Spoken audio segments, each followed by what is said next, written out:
Perdón, es que tenía que dar de la bienvenida en el diplomado que estaba arrancando ahorita.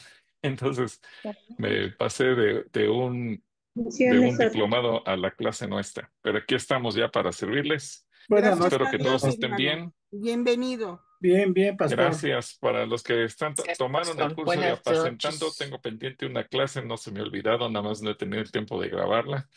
Espero que pueda hacerlo mañana temprano para podérselas enviar. Bueno, espero que todos estén bien y Sí, esta noche hermano, vamos a gracias. arrancar con nuestro curso de Escudriñando las Escrituras. Así que permítame tantito porque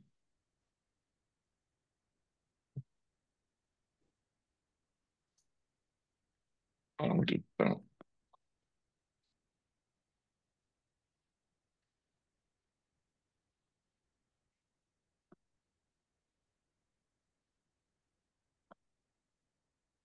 Muy bien, vamos a dar inicio. Creo que ya la mayor parte de ustedes ya tuvieron su participación en la oración y vamos a compartir pantalla para que podamos. ¿Dónde dejé mi presentación? Acá está.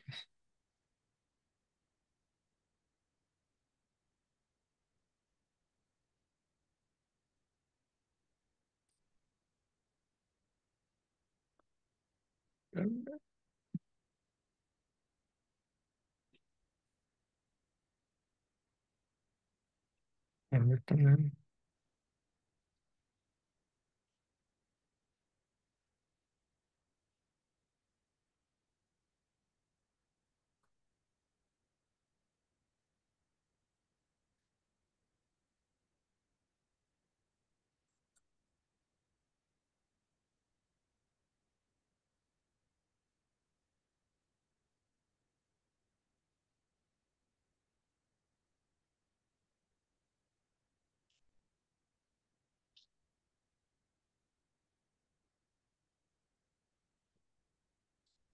Muy bien, bueno, ahí estamos ya con la sesión de esta noche. ¿Todos pueden ver bien la pantalla? Sí, Sí, pastor. Sí, pastor. Sí, sí, pastor. hermano. Pastor, muchas gracias. Muchas Qué gracias. bueno. Bueno, pues vamos a dar inicio a nuestra clase de esta noche y vamos a comenzar. No sé qué organiza mi pantalla. Muy bien.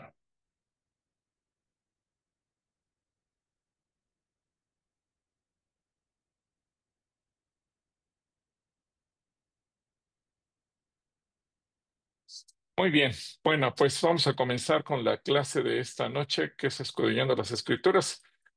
Y vamos a segundo de Pedro, capítulo 3, versículo 15 al 18, que dice, y tener entendido que la paciencia de nuestro Señor es para salvación, como también nuestro amado hermano Pablo, según la sabiduría que le ha sido dada, os ha escrito casi en todas sus epístolas. Ahora, fíjense lo que viene a continuación, hablando en ellas de cosas, de estas cosas, entre las cuales hay algunas difíciles de entender. Esto llama la atención. Pedro hablando de los escritos de Pablo, diciendo que hay algunas cosas difíciles de entender, las cuales los indoctos e inconstantes tuercen, como también las otras escrituras, para su propia perdición. Así que vosotros, oh amados, sabiéndolo de antemano, guardaos, no sea que, arrastrados por el error de los inicuos, caigáis de vuestra firmeza, antes bien crecer en la gracia y el conocimiento de nuestro Señor y Salvador Jesucristo. Amén. Y a Él sea la gloria ahora y hasta la eternidad. Amén. Yo quisiera que ustedes me pudieran decir qué entienden de este texto que escribe el apóstol Pablo. ¿Qué entienden de ello?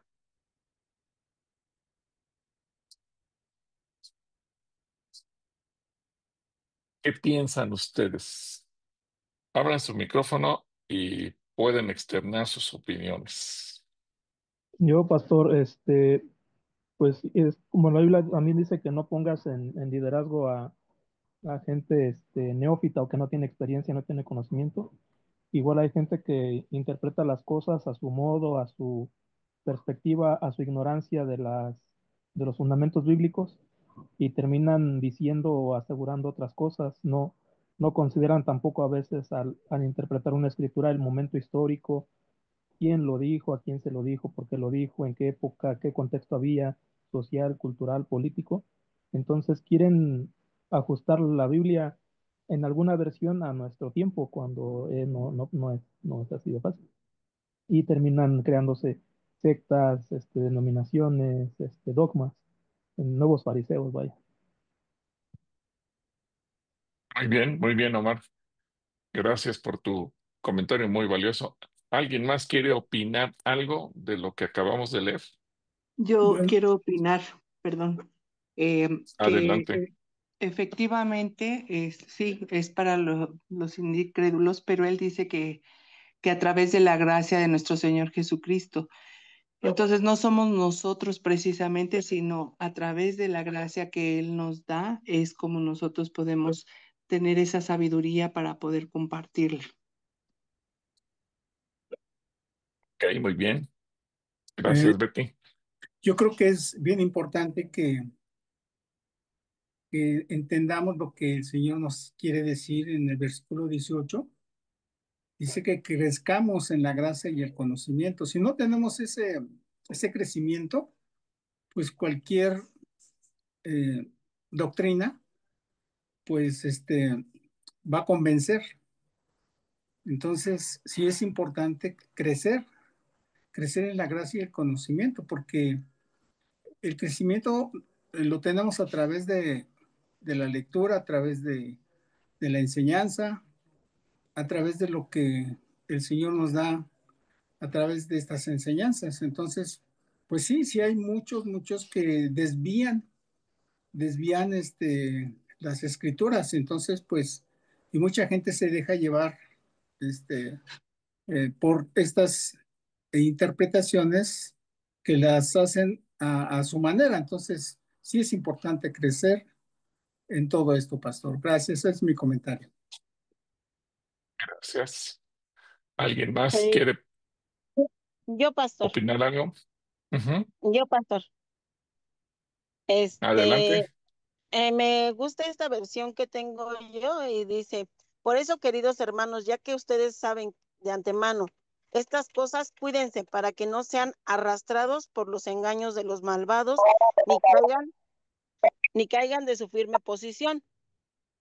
Nos está hablando directamente a nosotros los que estamos ahorita dentro del curso y nos dice que no seamos arrastrados por otra corriente de la palabra de Dios y que nos cuidemos de todas esas personas que a veces quieren engañarnos y que estemos en una posición firme de lo que nosotros ya conocemos, que es la palabra de Dios. Muy bien. Porque nos está hablando directamente a nosotros ahorita, no a la persona que apenas va a conocer del Señor, sino a los que ya estamos conociendo, porque nos habla de una firmeza. Sí, justamente lo que nos comentaba Omar, el hecho dentro del liderazgo de la iglesia, el no ser personas neófitas o con ignorancia de las escrituras. Ok, muchas gracias a todos por su participación. Ahora, esto, el escudriñar las escrituras también nos debe llevar a entender que hay normas, hay formas de hacerlo. Y para ello tendremos que entender algunos conceptos que esta noche vamos a ver. Algunos de ustedes seguramente ya los conocen, para otros tal vez sean completamente nuevos. Por ejemplo, la hermenéutica. ¿Qué es la hermenéutica? Su palabra original, la etimología del griego, hermeneum, que significa interpretar. Ahora, y tened cuidado que la paciencia de nuestro Señor es para salvación, como también nuestro amado hermano Pablo, según la sabiduría que le ha sido dada, os ha escrito casi en todas sus epístolas, habiendo en ellas, hablando en ellas de estas cosas, entre las cuales hay algunas difíciles de entender, las cuales los indoctos e inconstantes tuercen, como también las otras escrituras, para su propia perdición. Entonces, hay que entender, entonces, que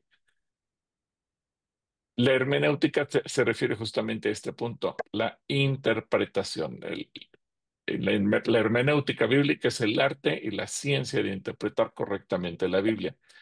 Es el estudio de los principios de interpretación de la Biblia. Y la pregunta sería, ¿por qué no basta simplemente con leer?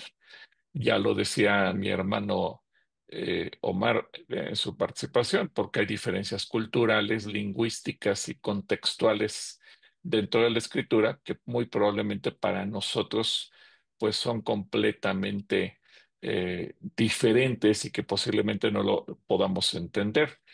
Por ejemplo, en el Antiguo Testamento hay muchas cosas que para nosotros se podrían convertir como preceptos de una vida moral, pero no necesariamente es que nosotros tengamos que replicar todo lo que dice el Antiguo Testamento, por ejemplo, en cuestión de culto o en cuestión de varias cosas que la Biblia nos enseña, en todo el panorama del Antiguo Testamento. Entonces, es importante que nosotros podamos entender qué es la hermenéutica y cómo nosotros tendremos que meternos a entender esas diferencias culturales, lingüísticas muchas veces o contextuales en el pasaje de las Escrituras cuando estamos estudiando o cuando estamos escudriñando las Escrituras.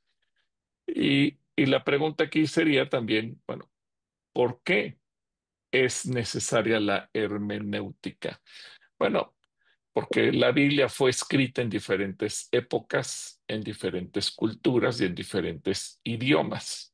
Entonces hay que entender que la Biblia, sobre todo cuando hablamos de los tiempos bíblicos, no estamos hablando siempre de lo mismo, porque la Biblia fue escrita lo mismo desde el principio, como los escritos de Moisés, los cuales se comienzan a escribir desde que él estaba en Egipto cuando fue a rescatar al pueblo de Israel de la esclavitud, pero nos habla de los estilos de vida que Abraham traía desde que vivía en Ur de los Caldeos, pero después hablamos de los tiempos que pasaron por el desierto y después pasamos a los tiempos de los jueces y a los tiempos de los reyes. Y cada época marca un estilo distinto, una cultura distinta, una forma de vivir diferente, una forma de vestir diferente, una forma de habitar en una casa habitación diferente. No es lo mismo las tiendas de campaña donde vivía Abraham en su tiempo, que ya cuando se establecen en ciudades perfectamente organizadas, como en la época de los reyes. Ya nos toca ver, por ejemplo, al rey David, que incluso decide construir un templo en forma con paredes de piedra cubiertas de madera, cubiertas de oro, porque él decide crear algo, un templo, algo distinto, y eso nos marca una época. Mientras que la presencia de Dios habitaba originalmente en un tabernáculo, una tienda de campaña, ahora ya estamos pensando en un templo. Y Salomón le da ese toque de divinidad al recubrirlo todo de oro. Pero si después nos vamos a la época de Jesús y advertimos el tipo de templo que a Jesucristo le toca ver en su época, pues ya es un estilo de vida completamente diferente. Y entonces eso también hay que entenderlo. La Biblia fue escrita en diferentes épocas, en diferentes culturas.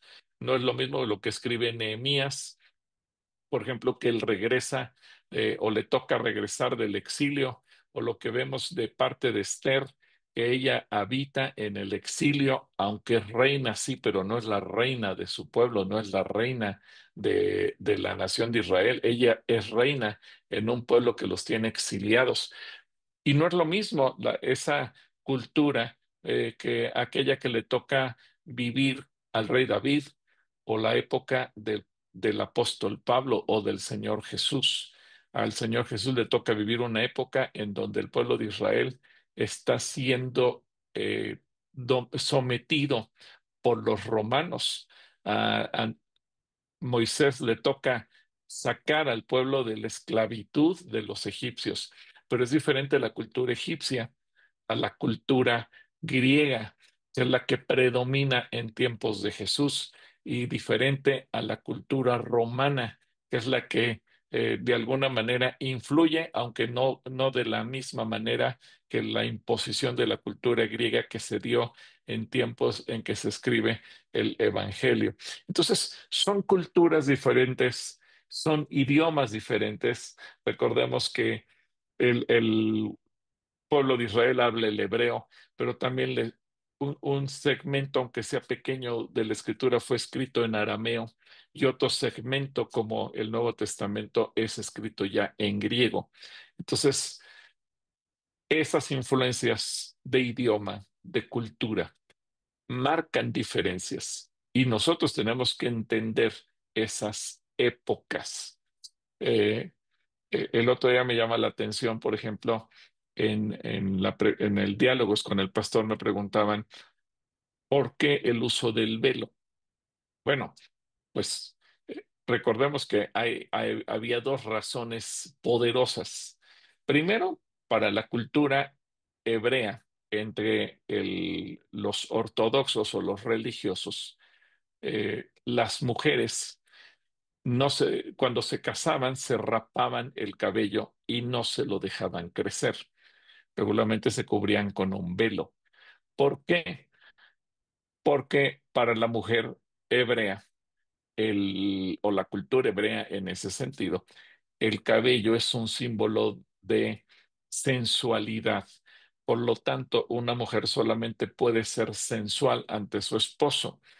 Ahora, las pelucas son muy antiguas, así que las mujeres pues podían en su casa de manera particular, podrían tener su peluca y poder lucir hermosas con sus esposos.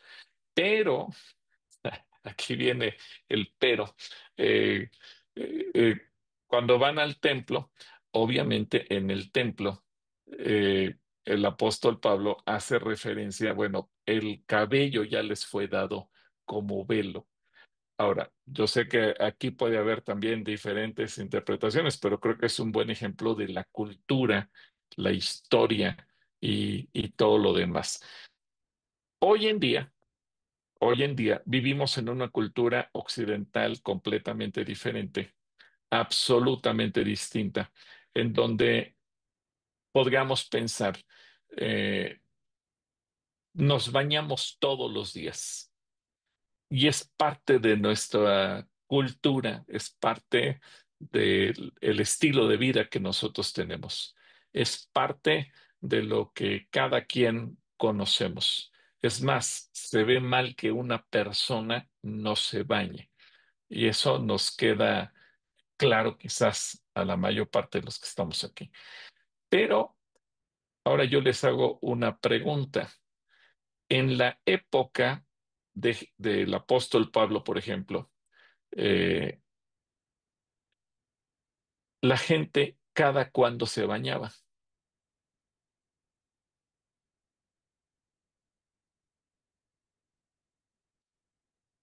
¿Alguien sabe cada cuando se bañaban en la Ay, época del apóstol? pudiera ser cada 20 días. Pudiera ser, pero en promedio la gente se bañaba una vez al mes. Ahora, ustedes pueden decir, oye, pero qué cochinos. Bueno, hay que entender que ellos vivían en una época en donde no había el agua corriente como la que tenemos el día de hoy. No tenían ellos las facilidades que tenemos nosotros hoy en día. Y por lo tanto, su nivel de higiene era distinto. Recuerden que del pueblo judío había una costumbre, porque uno podría pensar, bueno, seguramente olían feo, pero había una costumbre que, por ejemplo, nosotros no tenemos y que vamos a encontrar en las escrituras, el lavarse las manos y lavarse los pies. Ahora, lavarse las manos, pues estamos acostumbrados que si vamos al baño nos lavamos las manos, si vamos a comer nos lavamos las manos. Si después de que tocamos algo que está sucio o lleno de polvo o lo que sea, nos lavamos las manos. El pueblo hebreo siempre ha tenido esa cultura de lavarse las manos, pero una muy poderosa que incluso Jesús reclama es el lavado de pies o el ungir la cabeza, eh, y sobre todo como algo de cortesía. ¿Por qué? Pues obviamente porque la gente caminaba, la gente sudaba, y si bien no había las costumbres como las de hoy en día de bañarse todos los días porque no tenían los sistemas, los baños, las regaderas, etcétera, etcétera, eso no significaba que la gente fuera o no fuera higiénica. Entonces había costumbres como llegas a mi casa, te presto una bandeja con agua para que te laves los pies, eso te refresca, para que te laves la cabeza, eso te refresca. Y entonces, a lo mejor nosotros hoy en día, pues ya me bañé en la mañana, ya no me lavo los pies a cualquier lugar donde llegue o no me estoy lavando la cabeza continuamente. Entonces, son costumbres diferentes.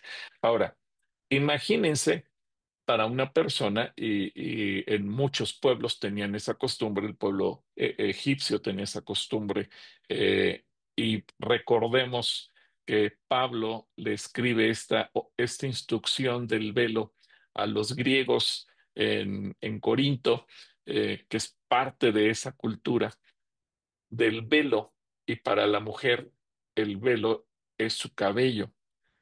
Y uno pensaría, ¿por qué muchas mujeres se cortaban el cabello? Bueno, pues por higiene, porque si se bañaban una vez al mes, pues entonces se podría ser más propenso a tener piojos. Y para evitar tener piojos, pues lo más sencillo era, pues córtate el cabello. Entre más corto tengas el cabello, menos posibilidad vas a tener de contraer piojos. Y volvemos al punto.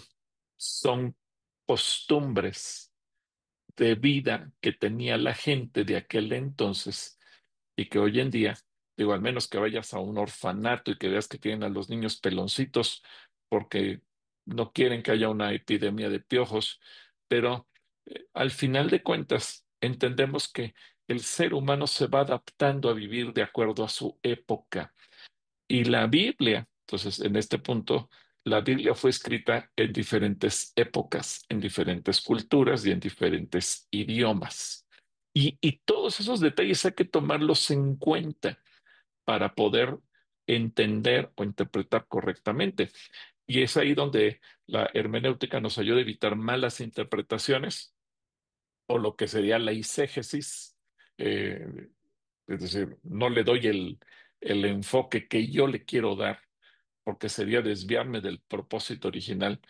Y nos ayuda al mensaje, acercarnos al mensaje original inspirado por Dios, que sería la exégesis, es decir, ir a la raíz de lo que Dios quiso decir, para que no caigamos en el mal hábito de darle nuestra interpretación personal y que lo que yo quiero que la Biblia diga, lo que a mí se me antoja. Por ejemplo, yo sé que muchas personas eh, están o no están de acuerdo en el hecho de decir, bueno, si un pastor cae en adulterio, en automático queda eliminado de seguir siendo pastor. Entonces, oye, pero ¿y la misericordia de Dios dónde quedó? Bueno, la Biblia también es muy clara y la Biblia dice que el que anhela obispado, buena obra desea, y en los requisitos del pastor, del servidor, del diácono, según la traducción de la Biblia que queramos utilizar, dice que es marido de una sola mujer. Ahora, ¿cuál sería un ejemplo de la eisegesis? Bueno, aquel que para justificar que yo ya me divorcié, tengo un segundo matrimonio, me volví a divorciar, tengo un tercer matrimonio, ¿Cómo justifico? Bueno, entonces, pues una misma mujer, pero al mismo tiempo. Las otras dos ya no son mis mujeres y entonces yo puedo seguir pastoreando. Esa sería la eisegesis. Es decir, le doy la interpretación que yo quiero, que a mí se me antoja, se acomoda a lo que yo quiero decir. La hermenéutica nos va a ayudar a evitar eso y nos ayuda a acercarnos al mensaje original, a lo que Dios dijo. La exégesis, bueno, ¿a qué se refiere con una sola mujer? No es en turno, sino por toda la vida. Ese es el punto al que Dios nos anima a llegar cuando nosotros escudriñamos las escrituras, irnos a la profundidad de la escritura. Ahora, eh, la hermenéutica en la historia, podemos ver que en el judaísmo antiguo hubo tradiciones orales y rabínicas. Recordemos que muchas cosas, incluso Jesús llegó a reclamarle al pueblo porque eh, eran más fuertes las tradiciones la palabra misma, y eso hay que tener cuidado.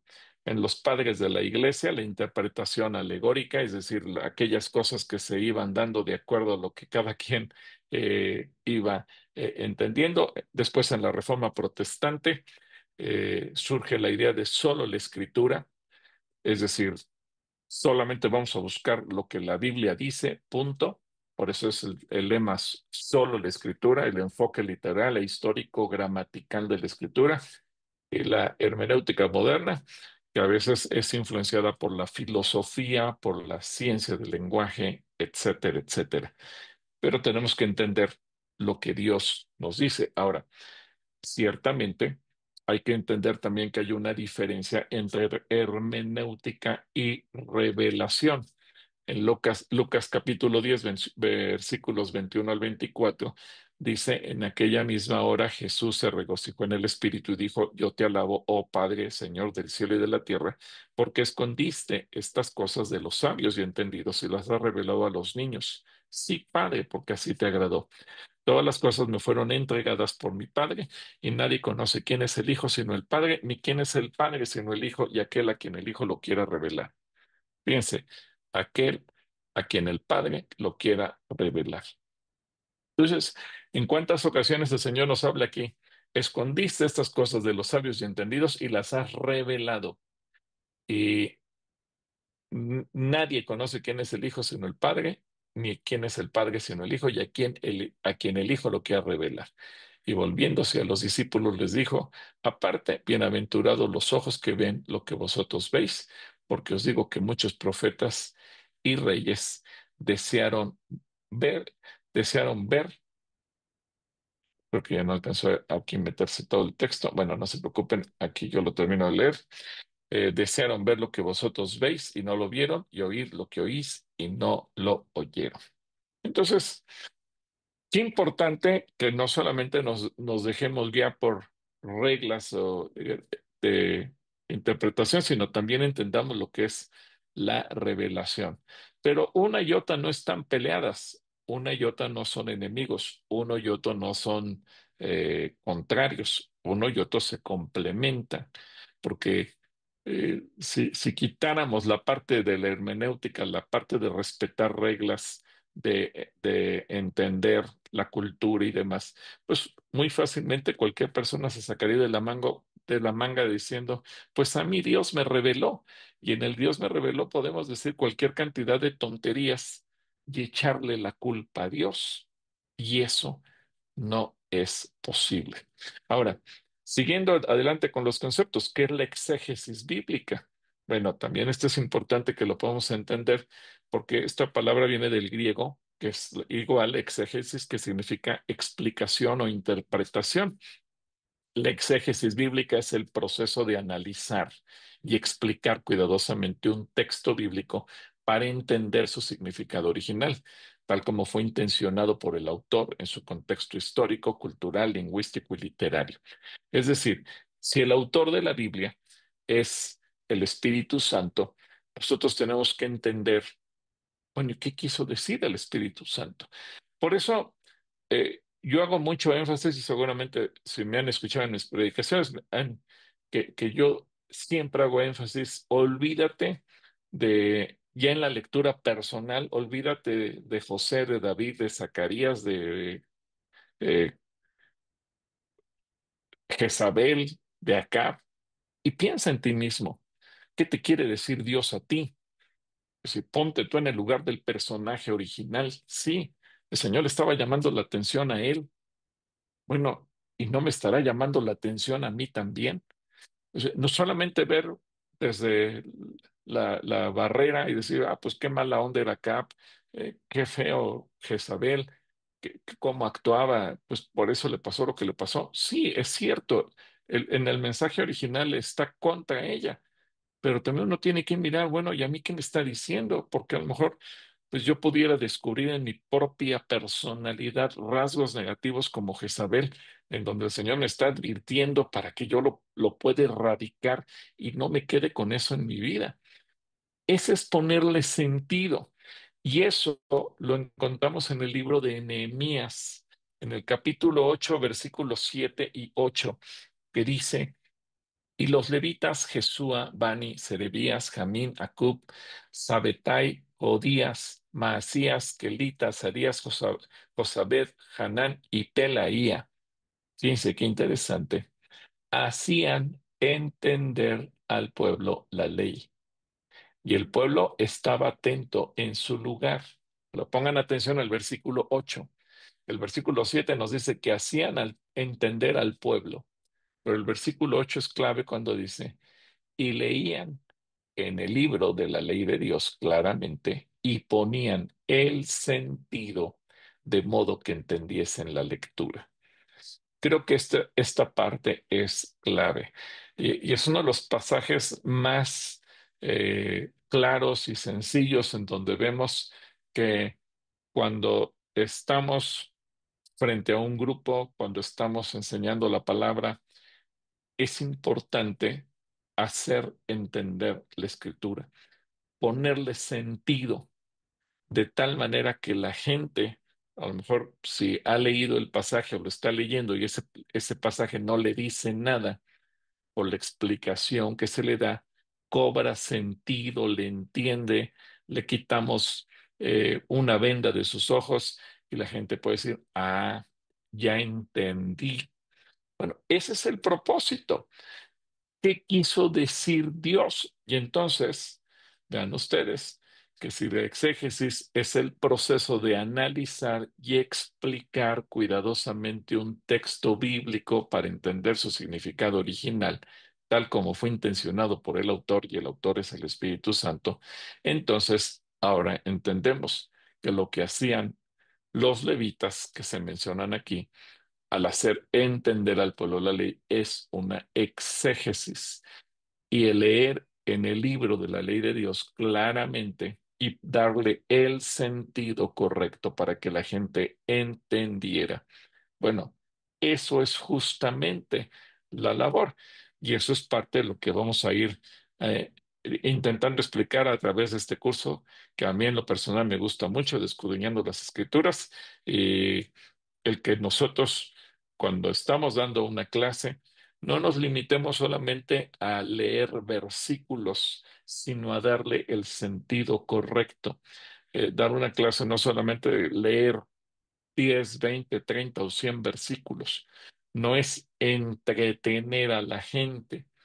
Hay charlas que muchas veces uno escucha aún dentro de una congregación, que uno puede decir son divertidas, son entretenidas, nos hacen reír, pero a ciencia cierta no nos enseñaron nada. Yo creo que el propósito al nosotros escudriñar la escritura para poder enseñar es justamente que la gente pueda ser alimentada, nutrida, bendecida y que realmente pueda entender lo que Dios, como autor original de las escrituras, nos quiso decir. Y eso entonces nos lleva a este punto. La exégesis busca responder preguntas como: ¿qué quiso decir el autor bíblico? Ahora, Podríamos pensar en el autor bíblico como Moisés cuando escribió el Pentateuco, o cuando se escribió el libro de Josué, o cuando se escribió el libro de los jueces, o cuando se escribió qué quiso decir Mateo cuando escribe el Evangelio, o qué quiso decir Juan cuando escribió el Evangelio, o quiso decir Pablo cuando escribió cada una de sus epístolas, o qué quiso decir Lucas cuando escribe no solo el Evangelio, sino también el libro de los Hechos. Y otra pregunta clave: ¿qué entendió el público original? Es decir, aquellos a quienes estaba dirigido. Es interesante, pero las epístolas paulinas, por ejemplo, pues están dirigidas o a la iglesia de Roma, o a la iglesia de Corinto, o a la iglesia de Galacia, o a la iglesia de Filipos, o a la iglesia de Tesalónica. Bueno, ese público que entendió, pero pues eso muchas veces me va a llevar a investigar, bueno, ¿y ellos cómo vivían? ¿Qué hacían? Para que hayan entendido eso. Eh, un ejemplo, en esta serie que hemos estado viendo las últimas semanas sobre frío o caliente, pues obviamente hemos analizado cómo entendió la iglesia a la que Jesús le escribe esta carta diciéndole cómo quisiera que fueras frío o caliente. Y en su contexto que pues, estaban a cierta distancia de aguas termales, pero en el proceso se iba enfriando el agua y entonces cuando llegaba era tibia, y el agua tibia no sirve ni como método terapéutico ni como método refrescante. Bueno, entendemos que Jesús dice, el agua tibia se vomita. Y por lo tanto, cuando Él dice, ¿cómo quisiera que fueras frío o caliente? Ok, ¿qué entendió el público, la gente, la congregación a quien fue dirigida esa carta? Ahora, ¿qué entendemos nosotros, hoy cristianos del año 2025, cuando volvemos a leer Apocalipsis capítulo 3? Y entonces nuestro contexto es diferente porque nosotros no vivimos cerca de aguas termales, porque nosotros no vivimos cerca de un lugar donde el agua ya se entibió. Ese contexto para nosotros no aplica. Pero entonces entendemos que hay un mensaje que Dios nos quiere dar a nosotros, público del año 2025, con un sentido diferente.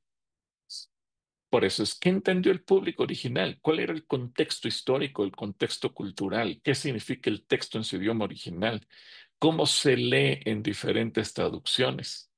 Eso, eso es importante que nosotros al momento de escudriñar las escrituras lo tengamos claro, porque nos va a dar una mayor amplitud y nos va a permitir tener también una mejor revelación.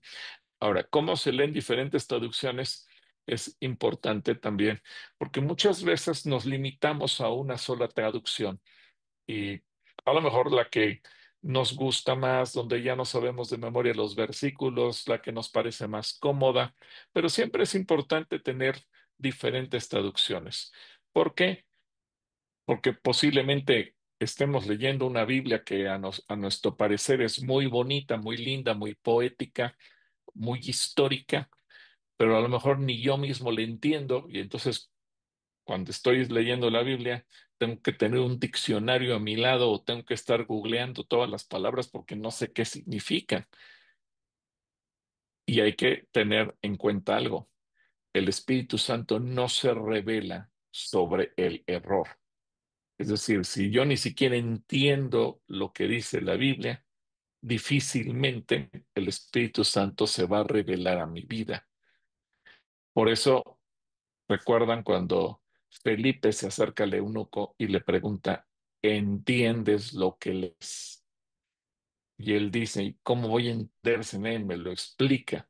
Bueno, pues muchas veces leímos la Biblia religiosamente, es decir, quiero cumplir con el plan de lectura bíblica y, y cumplí con mi lectura de hoy, cumplí con mis 3 capítulos que me correspondía leer hoy o cumplí con el pasaje que hoy me tocaba leer.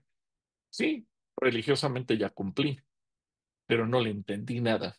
Entonces, dice, bueno, ¿y eso de qué sirvió? De nada en absoluto. Entonces, por eso es cómo se lee en diferentes traducciones, porque eso nos va a abrir también a nosotros la visión.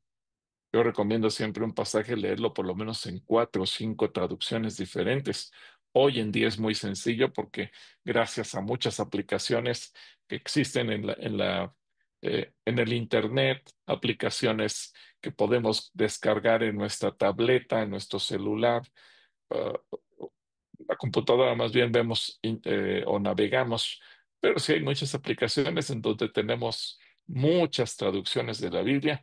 A mí me gusta mucho YouVersion, aunque YouVersion no funciona tanto como una concordancia, pero es interesante que ahí puedes tener todas las traducciones que quieras como a manera de consulta de referencia y obviamente eh, a manera de concordancia, pues hay cualquier cantidad de concordancias en donde puedes consultar las palabras en un momento dado. Pero sí es importante que podamos entender nosotros lo que significa cada pasaje de la Escritura. Ahora, la diferencia entre exégesis, revelación y eisegesis. Esto es importante también entenderlo. ¿Qué es la exégesis? Del griego eis, dentro, y eh, Sesistai, guiar, significa guiar algo dentro del texto. La exégesis es obtener el significado desde el texto, basado en el texto mismo y su contexto, y la revelación, leer un significado dentro del texto, es decir, imponer ideas modernas al texto. Es decir, y esto nos va a ayudar, ¿qué significa el texto hoy en día? ¿Cómo lo entendemos hoy en día? ¿Cómo lo podríamos decir hoy en día? ¿Cómo lo podemos aplicar hoy en día? La revelación del Espíritu Santo nos da la oportunidad de darle una aplicación práctica a la palabra de Dios.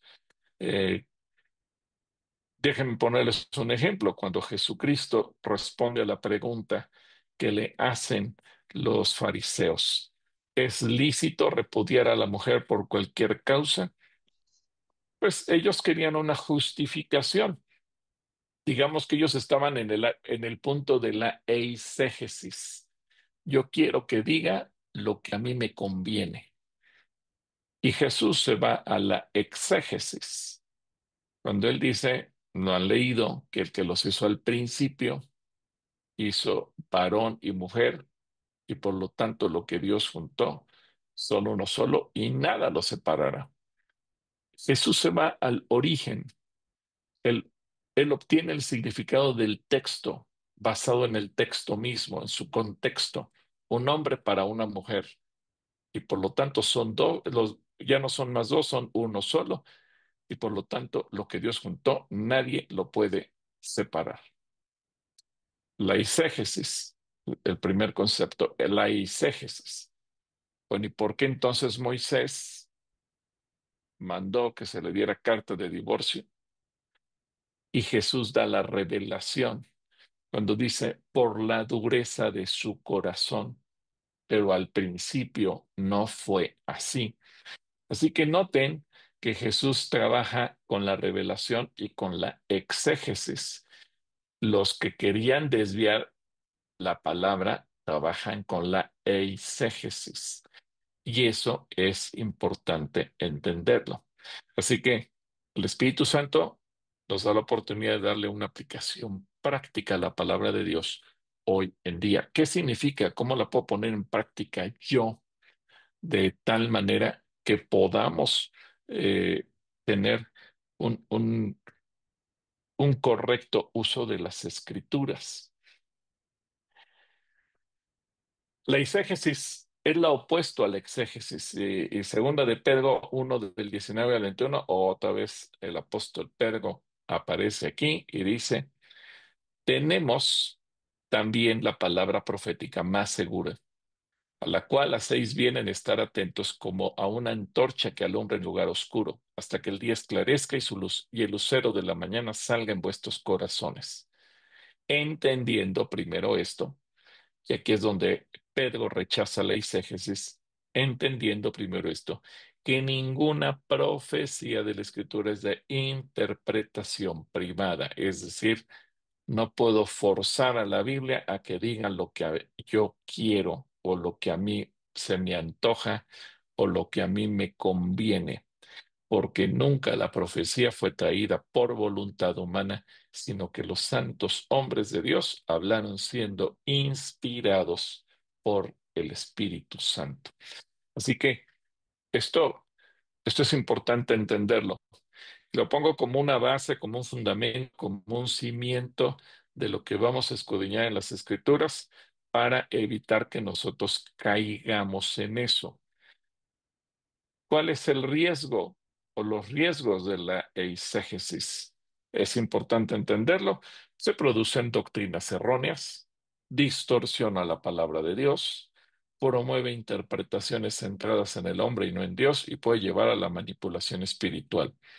Hemos oído, leído noticias a lo largo de la historia de pastores que manipularon a la gente de la congregación y las terminaron llevando a un suicidio colectivo, por ejemplo. Bueno, son doctrinas erróneas que comenzaron a desviarse en algún momento.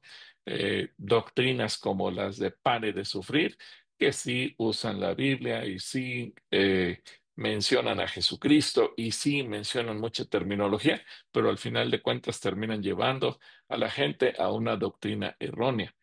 Doctrinas como las del concubinato. De repente apareció por ahí un pastor en el norte del país diciendo, bueno, pues que creen que el Espíritu Santo dice que sí puede haber concubinas, entonces puede haber una esposa, dos esposas, tres esposas, X. Pues imagínense todos los adúlteros felices, ¿verdad? Y se encontré una iglesia a modo. Pues no es que sea una iglesia a modo, es simplemente una aberración doctrinal. Entonces, nos damos cuenta de que la eisegesis es un riesgo que va a llevar a producir doctrinas erróneas, se distorsiona la palabra, promueve interpretaciones centradas en el hombre, no en Dios. Y una, les voy a mencionar una que hoy en día está de moda, la iglesia. Ciertamente, todos los que estamos aquí somos parte de la iglesia. Somos el cuerpo de Cristo. La palabra enseña que nosotros somos miembros los unos de los otros. La palabra nos enseña que donde están dos o tres reunidos en el nombre, y eso lo dice el Señor Jesucristo, Él dice, yo estoy en medio de ustedes. ¿Qué dice la eisegesis? Bueno, si la iglesia somos todos, luego entonces yo soy la iglesia. Y si yo soy la iglesia, entonces ¿para qué me congrego? Yo mismo soy la iglesia. Error, porque yo no soy la iglesia solo. Yo como individuo no soy la iglesia. Con el resto del cuerpo, soy la iglesia, soy parte de la iglesia. Yo no soy la iglesia en lo absoluto. Yo formo parte de la iglesia. Entonces, el mismo apóstol Pablo menciona, bueno, el ojo no es sin el cuerpo, la mano o el pie. Cada miembro necesita de los demás.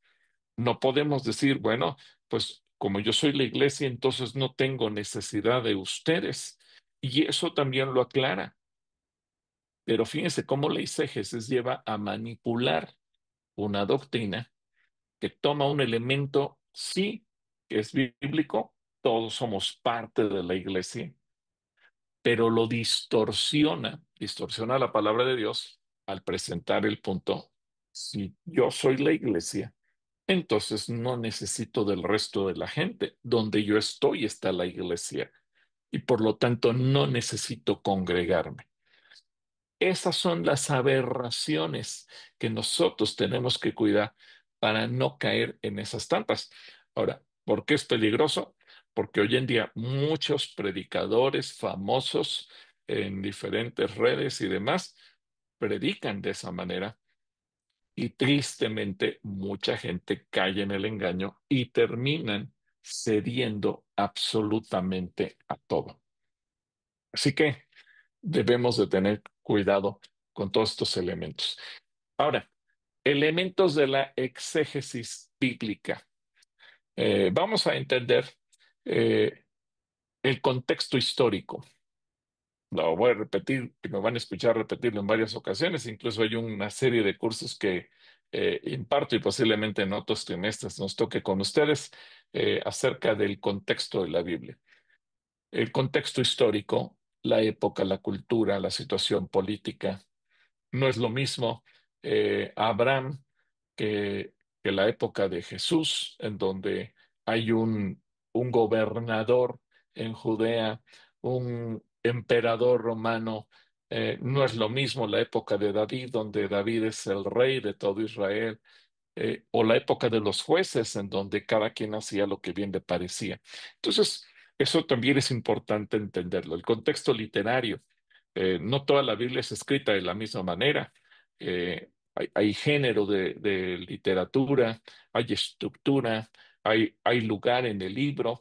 Entonces hay pasajes que son relatos, hay pasajes que son poemas, hay pasajes que son historia, hay pasajes que, como las parábolas, que por ejemplo, que son relatos en donde se pretende presentar con un elemento natural, representar algo espiritual, pero no toda la Biblia está escrita de la misma manera.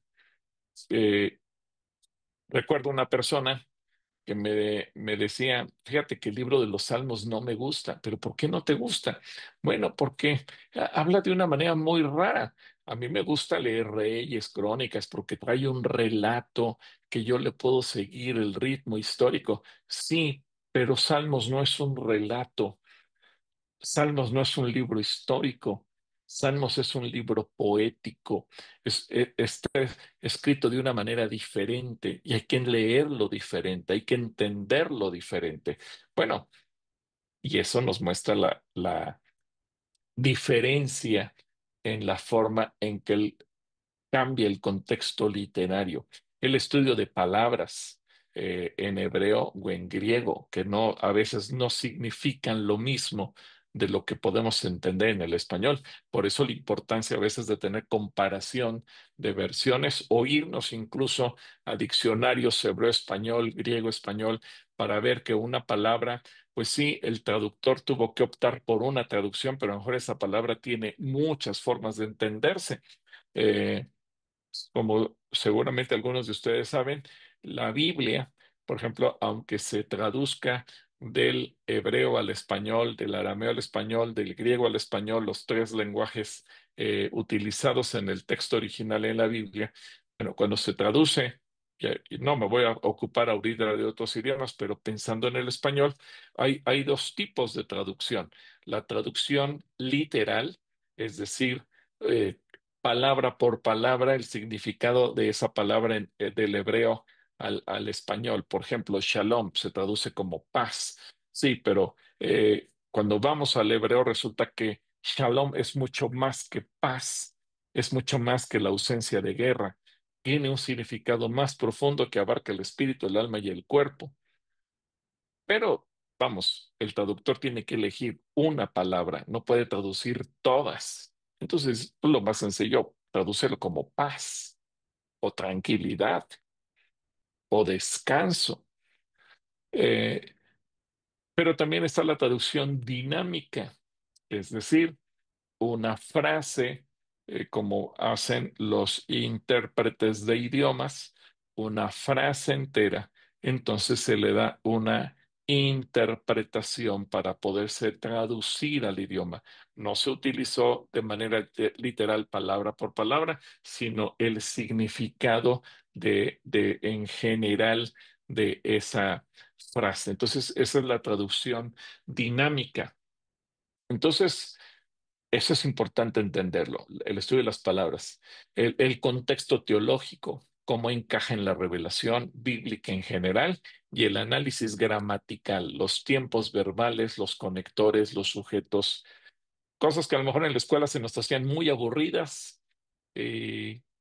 Cuando vamos a escudriñar las escrituras nos damos cuenta, ah, caray, ¿por qué no puse atención a los análisis gramaticales o a las reglas gramaticales? Porque cuando estamos leyendo la Biblia se convierten en elementos esenciales que nosotros podemos utilizar. Entonces, eh, todo esto va a formar parte de escudriñar las escrituras. Apenas estamos con el principio de lo que nosotros vamos a analizar. Ahora, déjenme poner un ejemplo antes de abrir para preguntas y respuestas. Jeremías capítulo 29, versículo 11. Dice, porque yo sé los pensamientos que tengo acerca de vosotros, dice Jehová, pensamientos de paz y no de mal, para daros el fin que esperáis. Este es un hermoso versículo, un versículo que puede sonar a una promesa preciosa. Yo sé los pensamientos que tengo acerca de vosotros, dice Jehová, pensamientos de paz y no de mal, para daros el fin que esperáis. Creo que es un versículo que todos anhelamos, que cuando lo descubrimos en la Biblia lo subrayamos, nos brincó del papel y lo escribimos casi, casi con letras de oro, porque todos anhelamos pensamientos así. Ahora, la exégesis, el contexto histórico. Jeremías escribe a los exiliados en Babilonia. No está hablando directamente a los cristianos modernos, sino a los judíos en el exilio. El significado original es, Dios promete que después de 70 años en Babilonia, los restaurará. Está bien, eso está genial, porque es la exégesis a ese pueblo, o permítame la palabra, a ese público le escribe. Pero si nos quedáramos en el ámbito religioso, nuestro error sería quedarnos, obviamente, solamente ahí. Ese versículo a mí no me dice nada, porque en realidad se lo escribió Dios a los judíos que estaban exiliados en Babilonia. Nunca se dirige a, lo- eh, a los cristianos. Por lo tanto, ese versículo no tiene nada que ver conmigo. Bueno, en el sentido estricto de la literatura, podría ese versículo simplemente quedarse ahí. Y permítame, pero muchas veces en la religión se cae en ese error, se quedó en la exégesis. Bueno, se lo dijo a los judíos, no me lo dice a mí, punto. Pero, ¿cómo podríamos entonces tener una revelación? La revelación actual muestra el carácter de Dios fiel a sus promesas.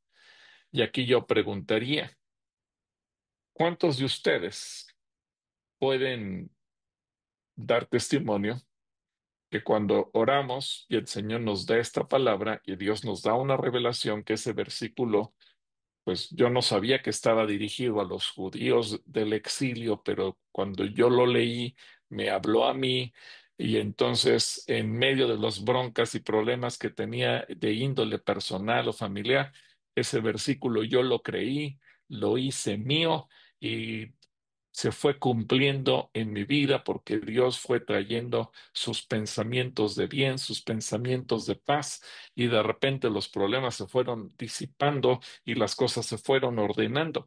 Ah, bueno, ahora ya en la revelación encontré la aplicación personal a mi vida, la aplicación, no estoy distorsionando la palabra, pero los pensamientos acerca de vosotros asumí que el vosotros soy yo y que esos pensamientos de paz Dios los tiene para mí y que esos pensamientos de bien Dios los tiene para mí y por lo tanto ahora yo puedo ser bendecido con ello. Entonces, ¿se dan cuenta? Es la cuestión que nosotros podamos entender de ello, cómo nosotros podamos recibir la palabra para, para nosotros y a darle la aplicación. Ahora, si a lo mejor vas a dar un mensaje a otras personas en torno a este versículo, Dios te irá revelando y a lo mejor muchas veces vas a poner ejemplos y situaciones de la vida cotidiana que la gente va a decir, ¿quién te platicó mi vida? Que todo lo que tú estás diciendo era para mí y esa promesa yo la quise creer porque yo soy ese sujeto que necesita tener paz y que necesita pensamientos buenos de parte de Dios para mí. Bueno, es ahí donde entra el Espíritu Santo y le da la aplicación personal. Otro ejemplo, Mateo 18:20. Porque donde están dos o tres congregados en mi nombre, ahí estoy yo en medio de ellos.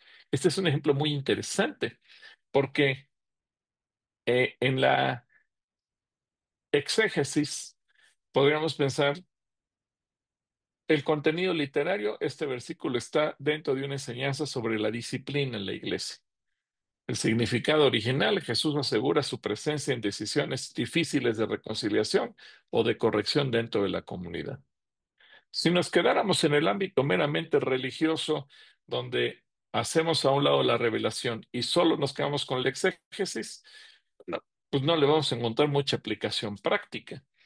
Por eso es que muchos cristianos no creen en el poder de la oración puestos de acuerdo. Dicen, no, no, no, esa es una cosa de ustedes, pero Dios nunca promete que la oración en acuerdo tenga poder, porque en la exégesis, el contexto original está dentro de la enseñanza sobre la disciplina de la iglesia, no dentro del contexto de la oración.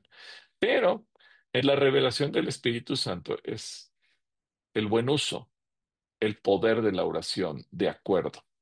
Ahora, ¿cuántos de nosotros podemos dar testimonio que cuando nos ponemos de acuerdo para orar sobre cualquier cosa, efectivamente, el Señor es tan bueno y misericordioso que nos concede aquello que le estamos pidiendo, por imposible que parezca?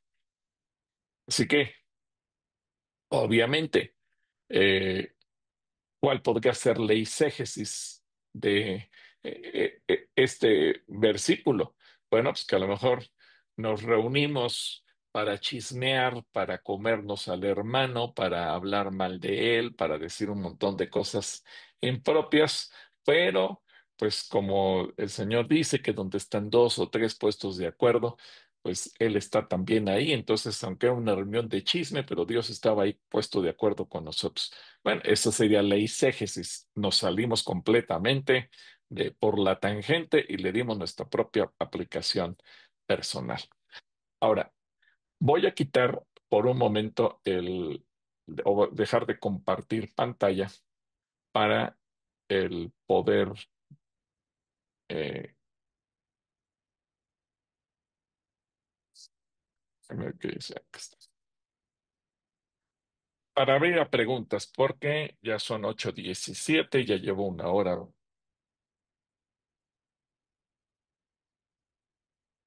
sugerencia, etcétera, etcétera. Ustedes lo puedan externar y no avancemos sin que haya completo entendimiento o acuerdo de lo que estamos viendo.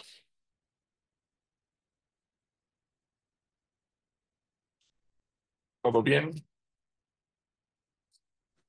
Todo muy claro, pastor. Todo Preguntas, bien, Todo pastor. bien, preguntas, claro. dudas, sugerencias, quejas, no se valen chismes. Todo muy claro, pastor.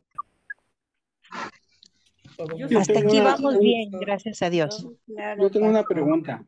Tengo una pregunta Adelante, también. adelante. ¿Quién iba a hacer la pregunta? Ya lo perdí. Pues a ver, creo que por ahí iban a hacer una pregunta. Sí, gracias.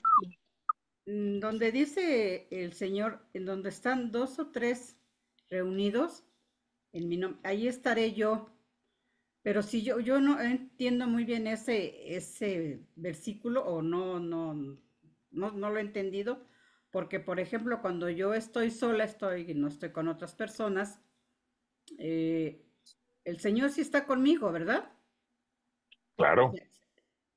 O sea, eso es lo que yo no he captado muy bien porque él hace la aclaración o, o no lo entiendo así muy bien, perdón. Bueno, justamente de ahí y qué bueno que hace la pregunta, porque va de acuerdo a al ejemplo que poníamos de la iglesia. Ah, Ahorita aquí, según el registro, estamos 113 personas conectadas. Los 113 formamos parte de la iglesia. Los 113, podríamos decir, somos una comunidad. Si estuviéramos reunidos en un salón, los 113, diríamos, esto es una reunión eclesial, es una reunión de iglesia. Hablando de la oración, el poder de la oración en acuerdo es todos los que estamos aquí reunidos ponemos una intención y nos ponemos de acuerdo para orar y eso le da un poder a la oración que hagamos. Ahora, Jesús también nos enseña acerca de la oración individual. Cuando dice, entra en tu recámara, en tu aposento, cierra la puerta donde nadie te ve y ora a tu Padre que está en lo secreto, tu Padre que está en el cielo. Y el que busca a Dios en lo secreto, en público será recompensado. Es decir, mi oración personal, desde luego, en lo secreto, en lo público, en lo privado, yo puedo buscar a mi Padre Celestial y puedo relacionarme con Él, puedo orar con Él, puedo platicar con Él. Pero eso no significa que no necesite de la oración corporativa, grupal, eclesial, etcétera, etcétera. Son dos momentos diferentes. Mi oración personal sí va a traer resultados extraordinarios. Y dice Dios, dice Jesús, que el que ora en lo secreto será recompensado en público, pero la oración grupal, la que podamos hacer puestos de acuerdo, va a traer otro tipo de resultados. Yo solo puedo buscar a Dios, sí, eso no está en discusión. Todos en lo privado buscamos a Dios, nos hincamos, clamamos, oramos, etcétera. Pero eso no significa que no necesitemos congregarnos para hacerlo como iglesia. ¿Sí? Son momentos distintos. Necesarios, sí. Tanto es necesario buscar a Dios en lo privado, como es necesario buscar a Dios como iglesia, juntos con otras personas. El hecho de que yo me congregue y sigamos con el ejemplo de que estemos aquí los 113 reunidos, eso no significa que yo no tenga que orar en privado. En lo privado es otra cosa, en lo privado tengo que buscar a Dios en lo privado, pero en público o como iglesia, como corporación, como congregación, es necesario que lo hagamos todos juntos. ¿Queda claro? Sí, pastor, muchas gracias. Al Gracias. contrario. Olivera tiene la mano levantada adelante. Olivera. No sé si Sí, es nombre o es pastor, apellido. es referente a la sintaxis. Dos preguntas. ¿Considera que es relevante en la hermenéutica? Y en base a la presentación que nos proyectó, ¿en qué lugar cabría la sintaxis? Ah, claro que es relevante. No la anoté dentro de las diapositivas, pero tienes toda la razón. Es muy relevante y obviamente en la medida en que nosotros vayamos haciendo los estudios, es importante que entendamos la separación de ideas y cómo está redactado, qué sintaxis tiene el texto, porque eso puede cambiar absolutamente las formas en que nosotros lo entendemos o lo interpretamos. Así es que sí, no, no es algo que podamos olvidar. Omar Paredes, adelante. Hola, acerca de la interpretación de la Biblia, en una ocasión tenía problemas económicos y Dios me dio una cita, Isaías 16:3. Dice, reúne Ujú. consejo, haz juicio, toma una decisión, extiende tu sombra como la noche en medio del día, esconde a los desterrados y no entregas a los que andan errantes. Y pues no tiene nada que ver con dinero y habla ahí en un contexto de que se le pide a la ciudad de Sión que tome una decisión y se convierta en refugio para los desterrados de Moab, para ocultarlo de sus opresores. Entonces seguí orando y el Espíritu Santo me hizo entender que hiciera un control de mis gastos, identificara con una gráfica de sombra mis gastos, por decir, del año pasado, que calculara más o menos cuánto gastaba en qué área, y en esa misma gráfica ir graficando mis gastos diarios y los objetivos que tenía. En ese entonces quería comprar también un carro y según yo mis cálculos sí me alcanzaba, pero ya cuando metí todos esos gastos que me dijo el señor, al tercer mes iba a tener que regresar el carro porque ya no iba a alcanzar. Y decía que la otra parte que escondiera a los desterrados y no entregara a los errantes, que identificara mis fugas de dinero y mis gastos hormiga. Y fue a través de la revelación, que fue una revelación específica para mí, para mi problema económico. pero realmente el contexto exegético en la palabra era otro, pero a mí me ayudó en esa forma, ese versículo en específico. En cierta forma salía del contexto, pero en mi situación a mí me ayudaba de esa forma, es lo que me hizo entender. Es un excelente ejemplo. Muchas gracias, Omar, por mencionarlo, por ponerlo, porque efectivamente es un buen ejemplo de la diferencia que puede haber entre el exégesis yéndonos solamente al contexto o yéndonos a la revelación, a lo que el Espíritu Santo a ti te hizo entender.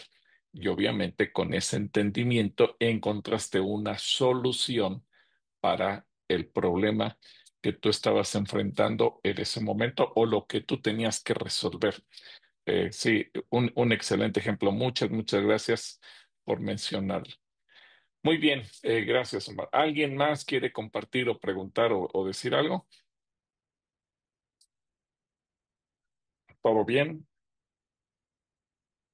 Yo sé que este es un curso que tiene mucha información, así que vamos a ver, vamos a continuar. Ahí, Luxmi, adelante, Luxmi.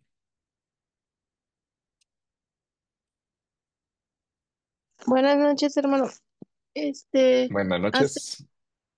un tiempo tomé un curso sobre hermenéutica y el hermano que Ujú. estaba dando el curso tomó ese versículo donde dice que donde dos o tres están reunidos, ahí estoy yo en medio de ellos. Entonces tomó explicación de los versículos anteriores y después y dijo que aplica nada más en lo que concierne disciplina, que ahí no habla nada de oración, que se ha malinterpretado esa escritura.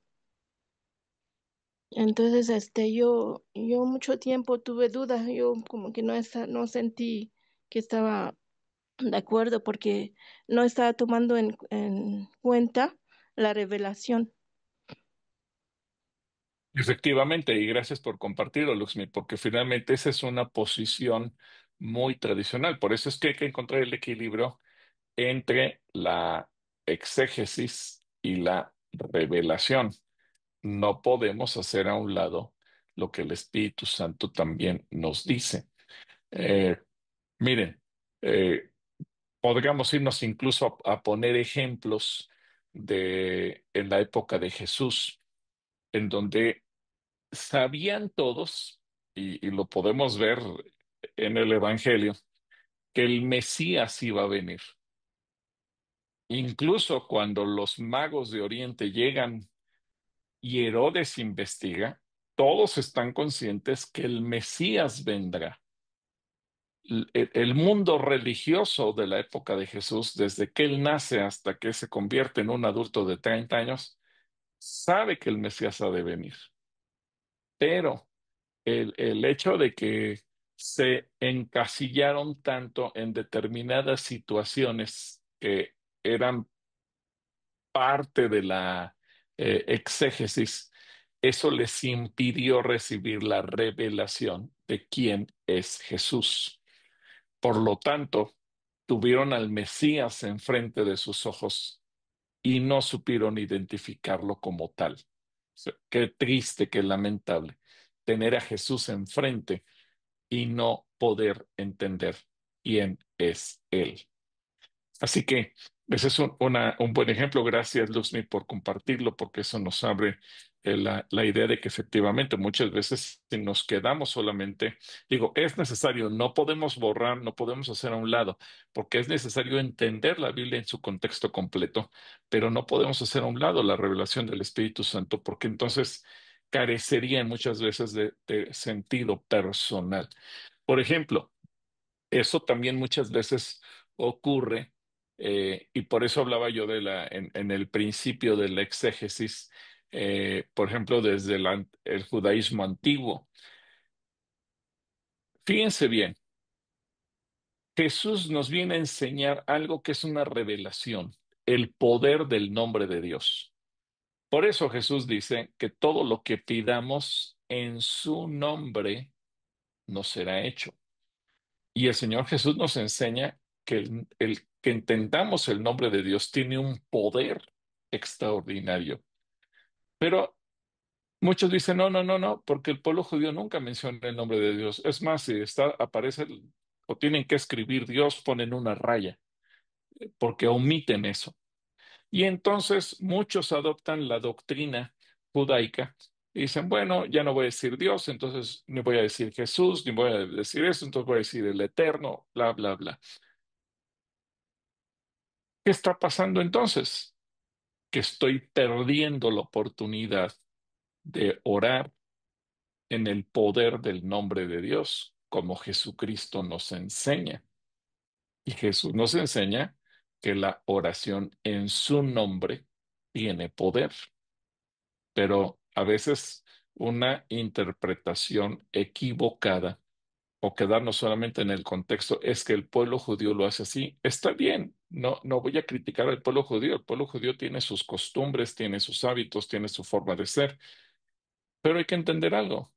El pueblo judío, dice Pablo, tienen los ojos vendados y no alcanzan a verlo todo.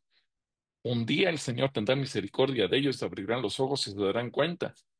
Pero por lo pronto, yo no voy a cometer el error de judaizarme y de olvidarme de lo que Jesucristo ya me enseñó, que no es mi oración, no es mi nombre, no son mis obras, no son mis buenos sentimientos, no son mis buenas intenciones, es el nombre de Jesús el que tiene poder, no el mío.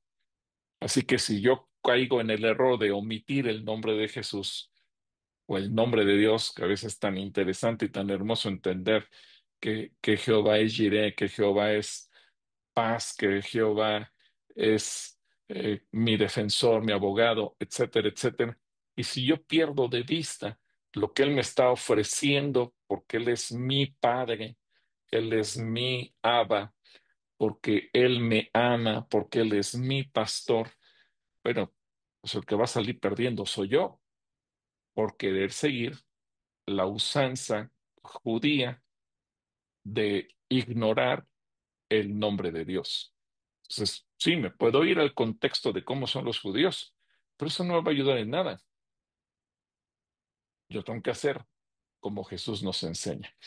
Entonces, esa es la importancia. Bueno, continuemos para que podamos concluir con esta clase y yo les voy a dejar una tarea. No tienen que comprar nada, pero sí vamos a tratar de conseguir material que nos pueda ayudar en todas las cosas que necesitamos hacer. Permítanme tantito en que aquí nos quedamos. Ok, bueno, eh,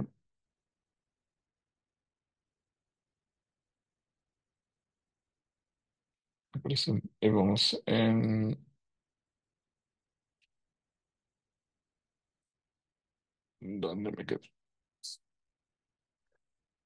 Vamos a ver los materiales, herramientas, no que tengan ustedes que comprar, sino herramientas que hoy en día, gracias a Dios, están disponibles en Internet, muchos de ellos sin costo alguno y que a ustedes les pueda ser de mucha, mucha, mucha utilidad. Sí, hay material que se vende, hay material caro, pero hay muchas cosas que ustedes pueden acceder sin costo. Algunas están disponibles desde un celular, en una computadora, en una tablet. Ahora, si alguien tiene los libros de papel, pues qué bueno, gloria a Dios. Yo tengo muchos, muchos, muchos libros de papel que compré a lo largo de los años como material de estudio. Hoy en día, les soy sincero, ya no uso muchos de ellos porque hoy en día casi todo lo hago con la computadora porque las herramientas que se requieren principalmente pues están accesibles sin costo. Aunque repito, hay material muy bueno como algún software, el software bíblico Logos, por ejemplo, que tiene muchísima material. Eh, la Biblia YouVersion, que tiene incluso Biblias de estudio. Entonces, y que además lo puedes consultar en el idioma que quieras. y dentro del español yo creo que hay como 50 traducciones diferentes, así es que creo que tenemos muchas, muchas herramientas. Y la tarea que yo les voy a dejar es busquen el material que a ustedes les pueda ser de utilidad y estas herramientas que pueden ser para ustedes de bendición. Diccionarios hebreo, griego, español. Es decir, muchas palabras a veces hay que saber, bueno, y esta palabra en el hebreo, ¿qué significa? En el griego, ¿qué significa? Obviamente cuando se traducen al español. Así que mi consejo, busquen en línea o en aplicaciones diccionarios sobre español, griego, español, sobre todo aquello que tenga que ver con la Biblia. ¿Por qué? Porque a veces si buscas un diccionario para el día de hoy, para el lenguaje moderno, para el hebreo moderno, pues posiblemente no vas a encontrar muchos términos del hebreo antiguo, que es el hebreo bíblico, y, y sí necesitas tener ese diccionario. No todas las palabras posiblemente las vamos a consultar, pero cuando hagamos estudios sí nos va a ser de mucha bendición el poder tener al alcance nuestro los significados originales en el hebreo y en el griego. Por ejemplo, les anoté aquí las concordancias como la Strong. Esta es una concordancia maravillosa que a ustedes les puede ser de mucha, mucha bendición, eh, y que pueden ustedes también eh, conseguir. Ya en su momento, si alguno no la sabe utilizar, la vamos a explicar, pero la concordancia Strong, una de sus particularidades maravillosas es que desde una letra hasta todas las palabras, todas las palabras que aparecen en la Biblia, en el original también aparecen en el español y nos da el significado más amplio que podamos tener.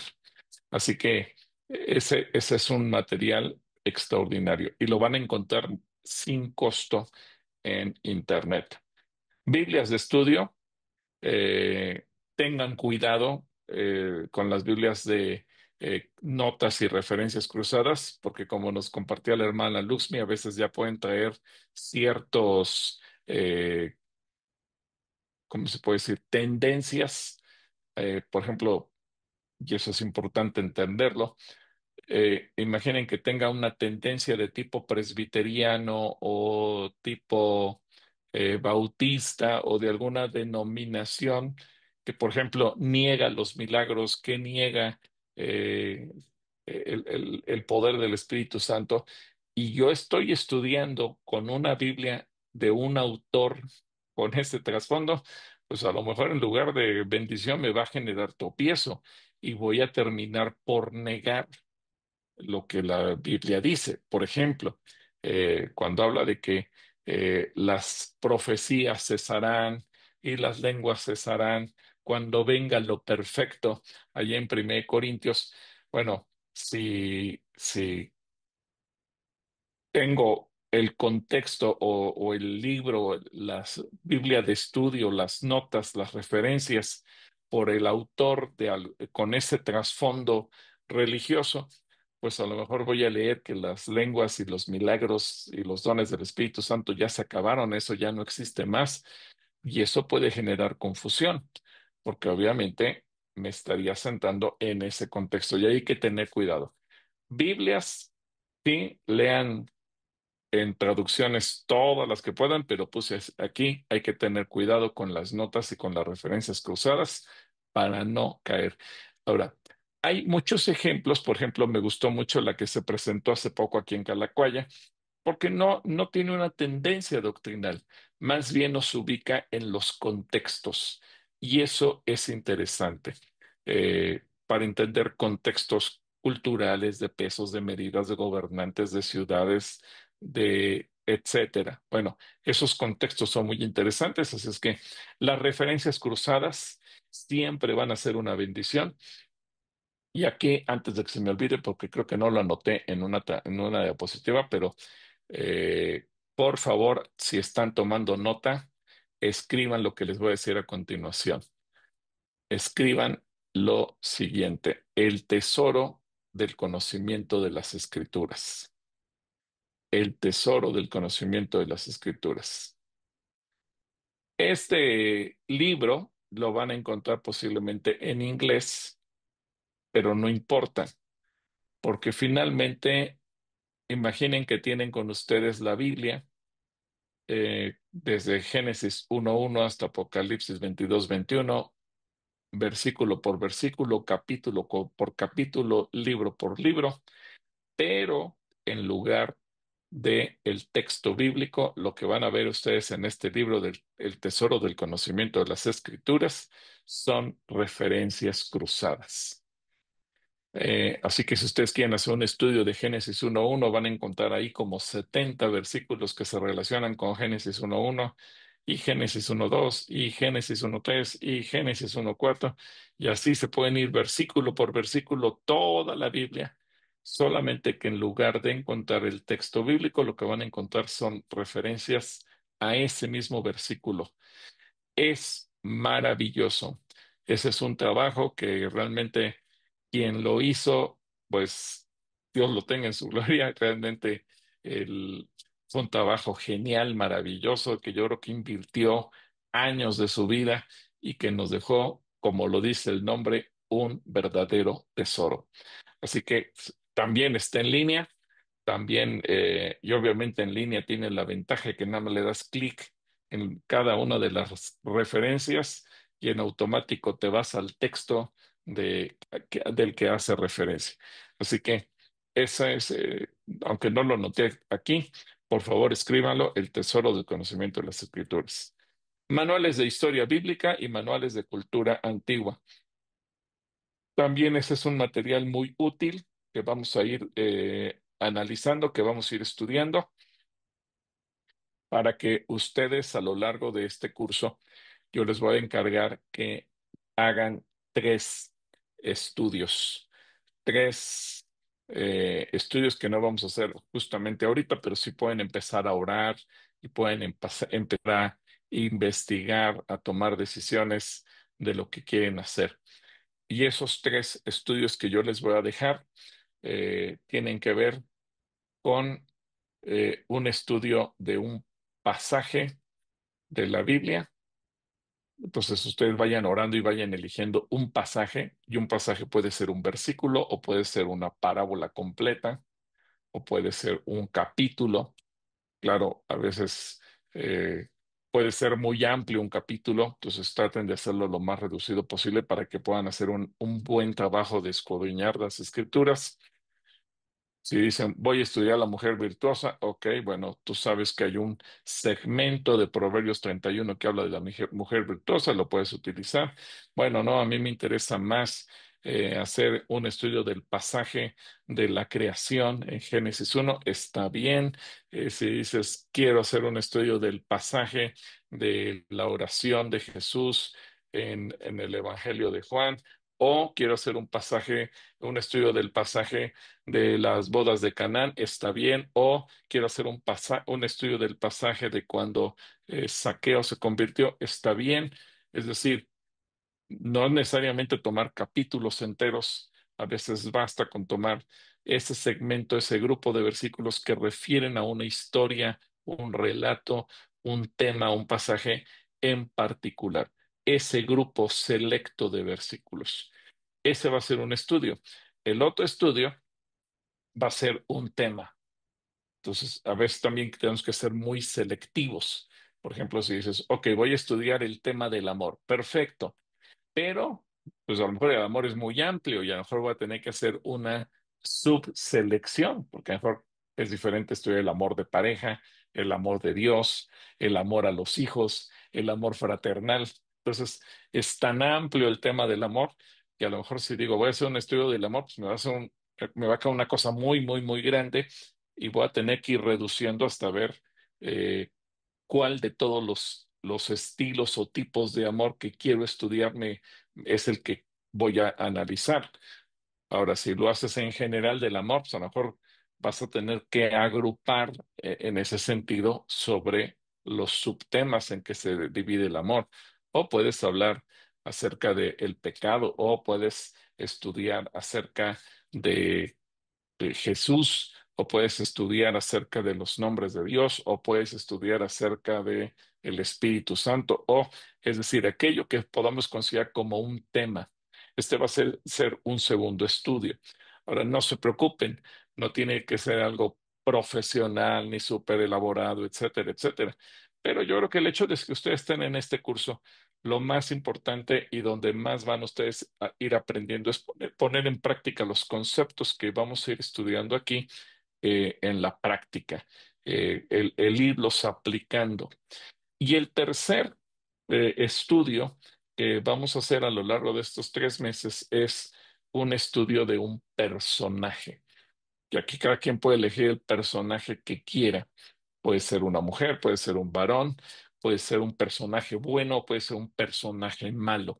Es decir, a veces solamente pensamos en los grandes personajes que generan admiración. Ah, pues yo quiero estudiar a Josué, o a Moisés, o a David, o a Pablo, pero a veces poco nos llama la atención. Voy a estudiar al rey Acab, a ver.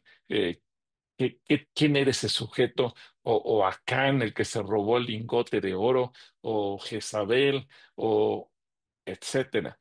Hay personajes que a lo mejor no tienen mucho, mucho, mucho material para estudiar, y hay personajes que tienen poquito material, pero ese poquito material nos da gran, gran luz, información, conocimiento, revelación. Y a veces hay personajes que tienen tanto material de estudio que a veces desde comenzar a seleccionar con cuál me quedo cuesta trabajo. Por ejemplo, irnos con David, pues es un personajazo, pero David tiene sus claroscuros, lo bueno, lo malo, batallas de joven, de viejo, de adúltero, de padre de familia, de etcétera, etcétera. Entonces, también ustedes tienen que pensar, ok, ¿qué personaje voy a estudiar? Y que tampoco me complique a tal grado la vida que termine sin saber exactamente qué quiero estudiar. Por eso se los menciono, porque no solamente es irnos por un personaje que suena popular, bonito, etcétera, sino entender lo que realmente queremos aprender, lo que queremos estudiar. Son 3 estudios que yo les voy a recomendar que ustedes realicen porque van a ser de bendición para ustedes. Ustedes lo van a preparar y luego yo les voy a pedir que me lo envíen personalmente para poder también aquí leerlo, darles retroalimentación, etcétera, etcétera, de cómo vamos. Pero que en la medida que nosotros vayamos estudiando, también ustedes vayan poniendo en práctica lo que van aprendiendo y no solamente sea un curso de teoría en donde estamos simplemente eh, recibiendo información, sino realmente poniéndolo en práctica. ¿Preguntas? ¿Preguntas? ¿Queda todo claro? Todo muy claro. Ok, Sí, muchas claro, pastor. gracias. Todo muy claro, pastor. Muchas gracias. A lo largo del curso van a hacer las tareas, pastor. A lo largo del curso vamos a ir poniendo las tareas. Sí, Las- no las vamos a dejar todas al final porque no quiero que tampoco me O digan es al que ahora no principio. dormimos por estar, ni tampoco se precipiten ahorita esta semana. Busquen los materiales en línea, y repito, eso está accesible en internet, no hay que gastar un peso. La idea no es que digan es que me tuve que salir del curso porque ya de entrada me pidieron que comprara material que me va a endeudar por miles de pesos. No, no, no, no, no, no. Todo está en línea y todo está sin costo. Segundo, vayan orando y pensando qué tema, qué pasaje, qué personaje me gustaría aprender. Por ejemplo, los que son profesores de cursos bíblicos, a lo mejor ya tienen una idea porque pues, a lo mejor hay temas que a ustedes les gustaría conocer o entender mejor. Entonces, pues aquí yo no les voy a poner línea, cada quien va a estudiar lo que prefiera. Y obviamente cumpliendo con ciertos lineamientos que vamos a ir viendo a lo largo del curso. Muy bien, gracias. Muy bien. Si no hay más preguntas, bueno, pues entonces oraremos para Pastor, concluir esta noche. Sí, una pregunta, pastor. ¿La Biblia Thompson no puede servir en este caso? les puede servir. La Biblia Thompson es una Biblia también de estudio temático, también les puede servir, desde luego que sí, no hay ningún problema. Ujú. Vamos con Olivera y luego vamos con Alan y Gracias. Nancy. Adelante, vamos con Olivera. Sí, pastor. Yo entré un poco tarde. ¿Me pudiera decir cómo son las indicaciones en este curso? ¿Cuánta es la duración? El grupo de WhatsApp, si va a haber, y Sí, sí, cuántas sesiones van a hacer. gracias por las preguntas. La hermana Margarita Mastache, le voy a pedir, ella es la que administra el grupo de WhatsApp y aquí en los comentarios o en el chat que tenemos dentro del Zoom, si tú entras, ahí la hermana Margarita ya nos puso también el chat de WhatsApp para que te registres. También ahí tenemos el link para la asistencia. Y en el chat de WhatsApp, ahí van a encontrar absolutamente todo. También está el formato, ya lo subió la hermana Margarita, el registro de asistencia, si alguien no estuviera inscrito, y el link para darse de alta en el chat de WhatsApp, y ahí estaremos también enviando cualquier información. ¿Sí?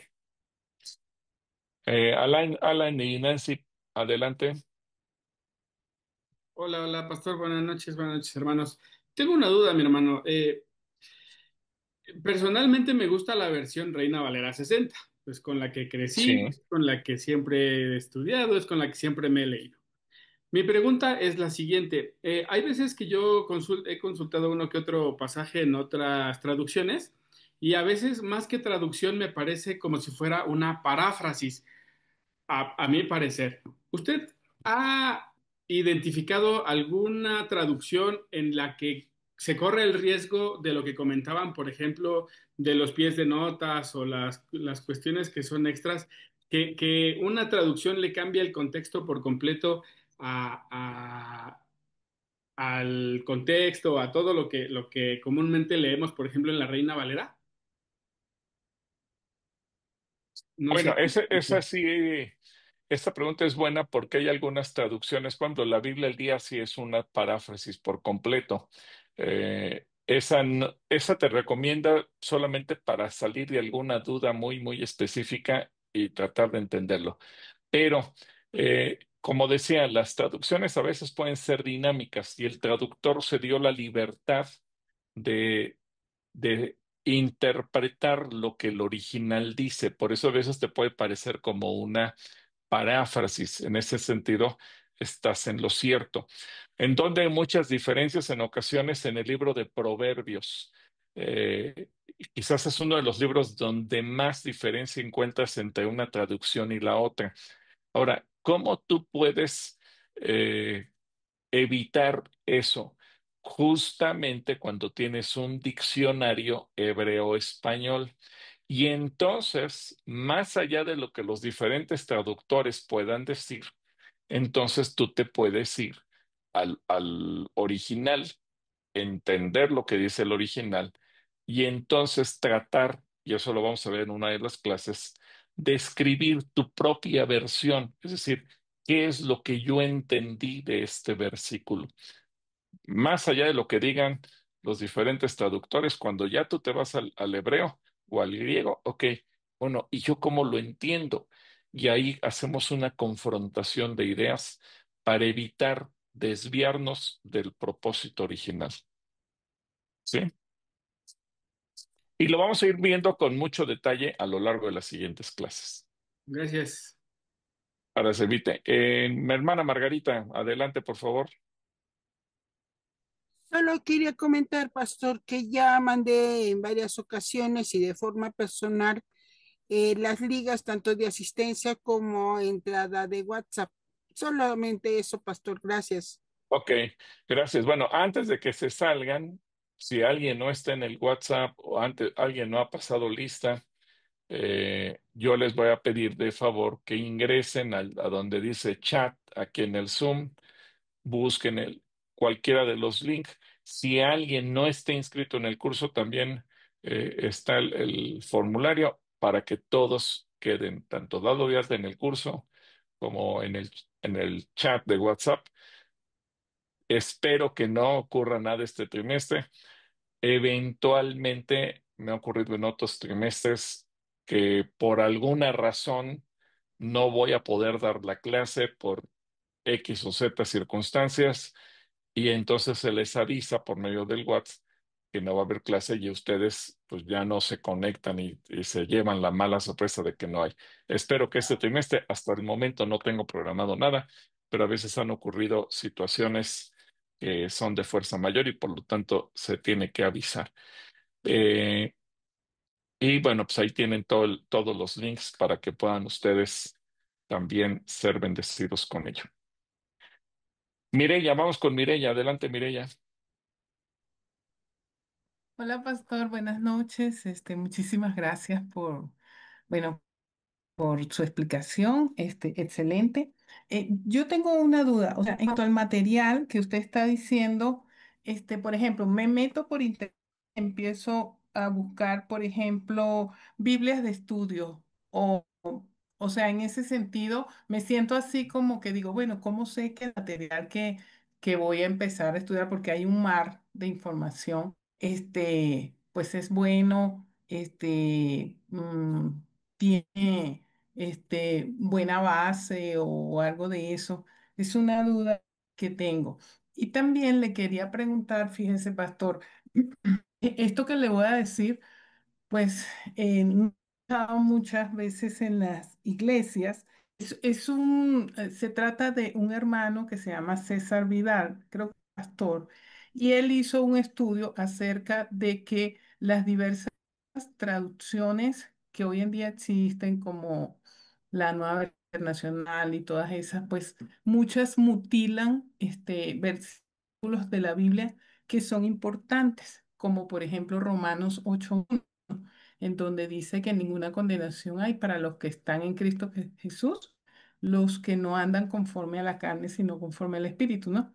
Y hay unos que cortan y solamente con ninguna condenación hay para los que están en Cristo Jesús.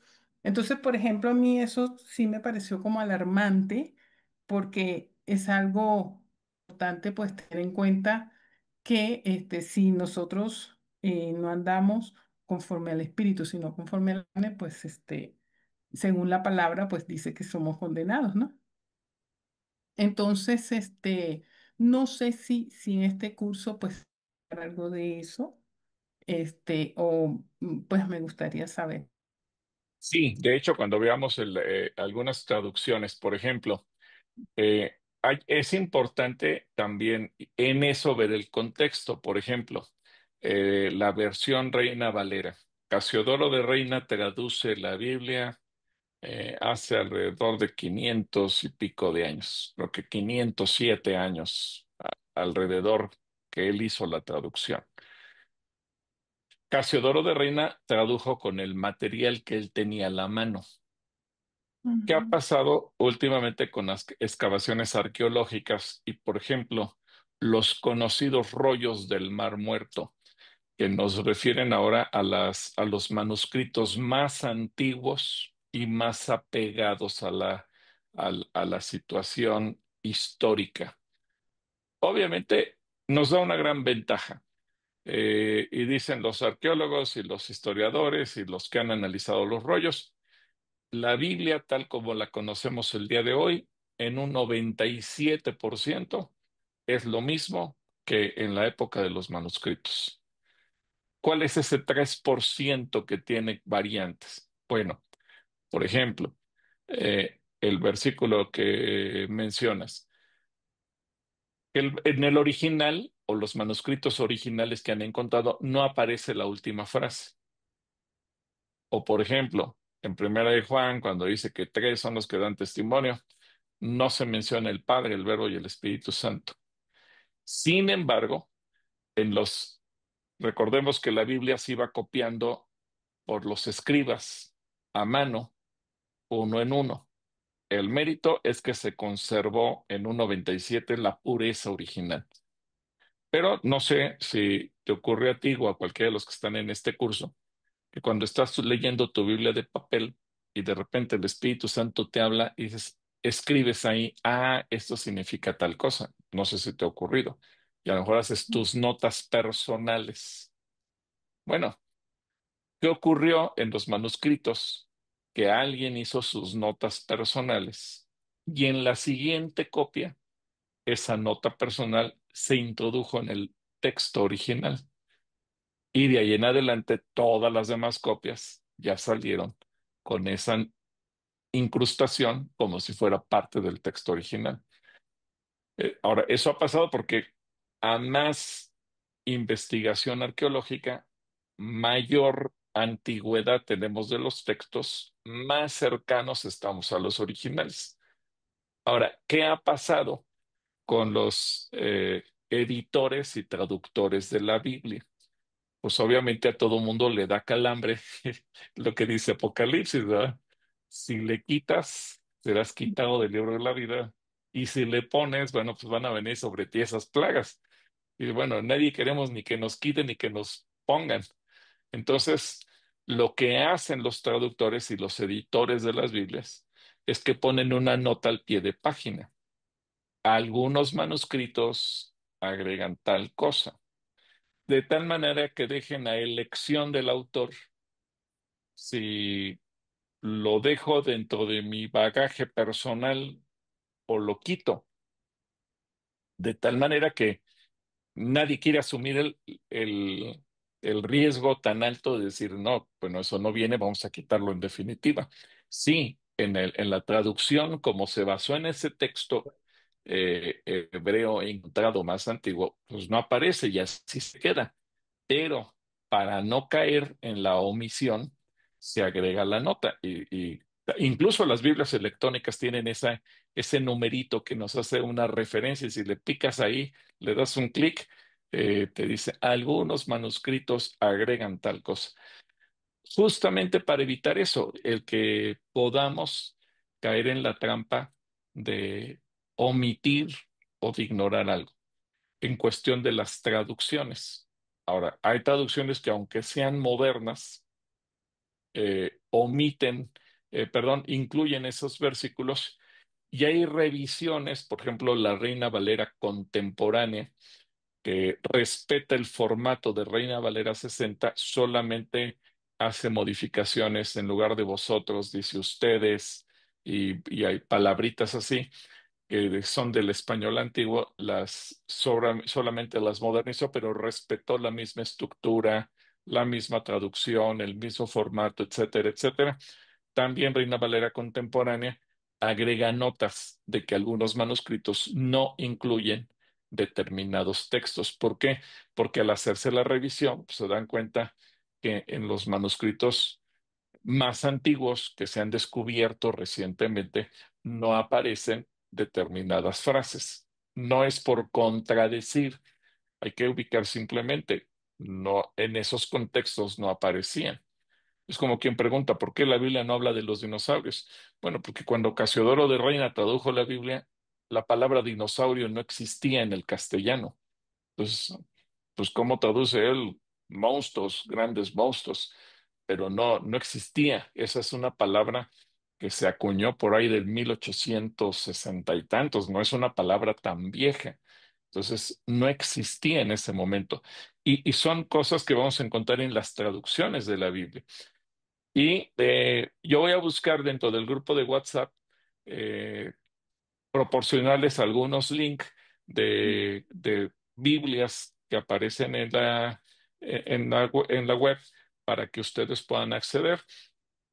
O les voy a compartir link de algunas aplicaciones que tienen traducciones de la Biblia a su alcance para que ustedes también puedan facilitarse un poco la existencia. ¿Sí? Sí, muchas gracias, pastor. Excelente.